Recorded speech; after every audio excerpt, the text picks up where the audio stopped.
2002 সালের ভোটার তালিকায় নাম নেই। এসআইআর আবহে চাপা উৎকণ্ঠা মেদিনীপুর সদর ব্লকের খয়রুল্লাহ উত্তরপাড়া এলাকায়।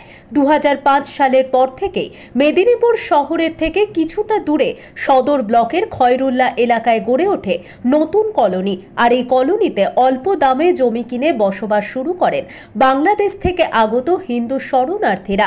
এসআইআর এর নামে এনুমারেশন ফর্ম পেয়েছেন প্রত্যেকেই, কিন্তু নাম নেই 2002 এর ভোটার তালিকায়। আর এতেই চিন্তা বাড়ছে শরণার্থীদের মধ্যে। কেন্দ্রীয় সরকারের ওপর তাদের যে ভরসা রয়েছে তাও স্পষ্টতই জানিয়ে দিচ্ছেন তারা প্রত্যেকেই চায় কেন্দ্রীয় সরকার সিএএ এর মধ্যে দিয়ে নাগরিকত্ব দিক তাদের। তবে কতদিনে তারা বৈধ নাগরিকত্ব পাবেন তা নিয়েই চিন্তায় রয়েছেন শরণার্থী মহল। কতদিন আগে এসেছেন এখানে?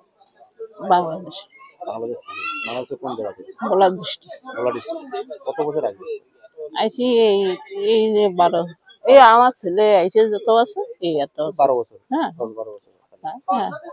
এখানে তো এখনো ভোটার লিস্টে নাম 2002 ভোটার লিস্টে আপনার নাম উঠেছে? হ্যাঁ উঠেছে। উঠেছে? হ্যাঁ ভোটার কার্ডও করছে। ভোটার কার্ড করেছেন? কবার ভোট দিয়েছেন?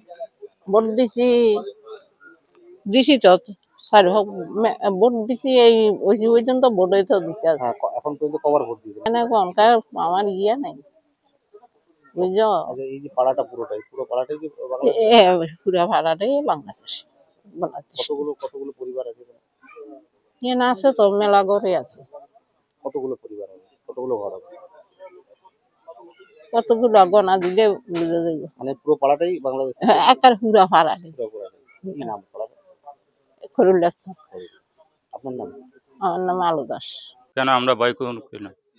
এটা তো আমাদের জায়গা, আমরা ভয় করুন কিনলে? মানে আপনারা কি ভারতেই থাকতে চান? হ্যাঁ, ভারতের। আর এটা তো আমাদের কলোনি দিয়ে, আমাদের কলোনি পার্টিতে নিয়ে জায়গা টাকা দিচ্ছে। এটা তো আমাদের সব। মানে আপনারা এখানেই থাকতে চান? হ্যাঁ এখানের বাসিন্দাই হতে চান? হ্যাঁ এখন ভোট দেন? হ্যাঁ। কত সালে ভোট হয়েছে আপনাদের? কত এই 10 বছর চলে। মানে দুবার ভোট দিয়েছেন? হ্যাঁ, 2বার। কি নাম? শঙ্কর দাস।